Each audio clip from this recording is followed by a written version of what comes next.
Hello friends, मैं line Arvind Kumar स्वागत करता हूं अपने यूट्यूब चैनल में। दोस्तों, आज मैं एक बहुत ज़रूरी सूचना आपके सामने लेकर के आया हूं। खास करके ये सूचना उन बच्चों के लिए है जो इस साल क्लास 12 के एग्ज़ाम दे रहे हैं।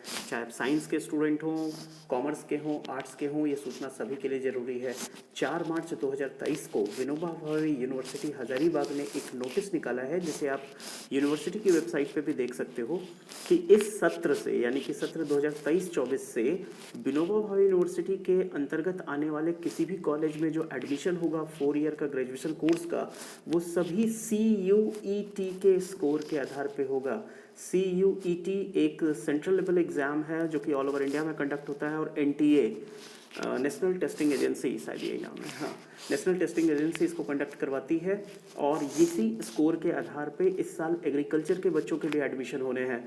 तो 12वीं के जो बच्चे अभी एग्ज़ाम देना शुरू कर रहे हैं, जैसे CBSE के एग्ज़ाम्स चल रहे हैं, जैक बोर्ड के एग्ज़ाम शुरू होने वाले हैं, तो याद रखिएगा आप लोग सभी कि अगर आप ग्रेजुएशन करना चाहते हो और इसी सत्र में ग्रेजुएशन में अगर एडमिशन लेना है तो CUET का एग्ज़ाम देना नेसेसरी है। इसके फॉर्म भरने की जो लास्ट डेट है वो 12 मार्च 2023 है। फिलहाल शायद इसका डेट आगे बढ़े, लेकिन फिलहाल यही डेट है। चलिए मैं आपको लेकर के चलता हूँ CUET की वेबसाइट पे। देखिए, मैं आपको वेबसाइट पे लेके जा रहा हूँ। CUET की जो वेबसाइट है वो cuet.samarth.ac.in है। ऊपर में आप देख सकते हो cuet.samarth.ac.in। और यहाँ पे जब आपको फॉर्म भरना होगा ना, तो देखिए यहाँ पे CUET UG 2023 भी लिखा हुआ है। रजिस्टर का एक बटन ऑरेंज कलर का आपको दिख रहा होगा, इस रजिस्टर बटन पे आपको क्लिक करना है।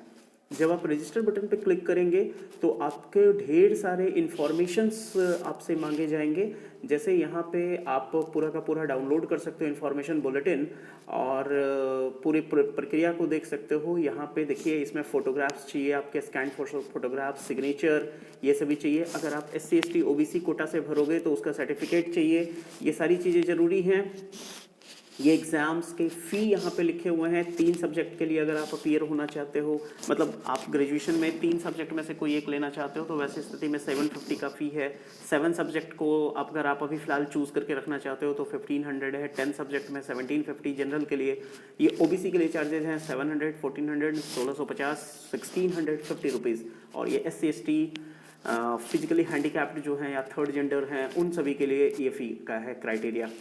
तो ये चीज़ें जो है, फ़ोटोग्राफ्स वगैरह सब आपके पास जब आ जाएगी तो आप यहाँ पे फिर आप आगे बढ़ सकते हो। आप फॉर्म जो है खुद से भी भर सकते हो, या किसी साइबर कैफ़े के थ्रू से, या प्रज्ञा केंद्र के थ्रू से, CSC जैसे बोलते हैं ना, कॉमन सर्विस सेंटर, वहाँ के थ्रू से भी आप मेरे से भी हेल्प ले सकते हो। मैं अरविंद क्लासेस राजधनवार में आपका इंतजार करूँगा, या फिर कहें कि आपकी हेल्प करने के लिए तैयार रहूँगा, कोई प्रॉब्लम नहीं है। तो इस बार जो है थोड़ा सा आप लोगों के लिए टफ है, क्योंकि आप 12वीं के एग्ज़ाम दे रहे हो, तो जाहिर सी बात है कि उधर का प्रेशर तो है ही। लेकिन उसके पहले इस एग्ज़ाम का फॉर्म भरना मत भूलना, क्योंकि ये एग्ज़ाम अगर इस साल मान लीजिए, ठीक है, अगर आप मेडिकल की तैयारी करते हो, इंजीनियरिंग की तैयारी करते हो, तब तो कोई बात नहीं, आप ठीक है, अगर ये एग्ज़ाम नहीं भी दोगे तो चलेगा। लेकिन अगर आपने मन में ये बैठाया है कि इस साल आपको एडमिशन लेना है कॉलेज में, कॉलेज का स्टूडेंट बनना है, तो भैया आपको CUET का एग्ज़ाम देना ही होगा। चलिए देखते हैं। क्लिक हियर टू प्रोसीड किया है मैंने। अब क्या डिटेल्स आ रहे हैं वो देखिए।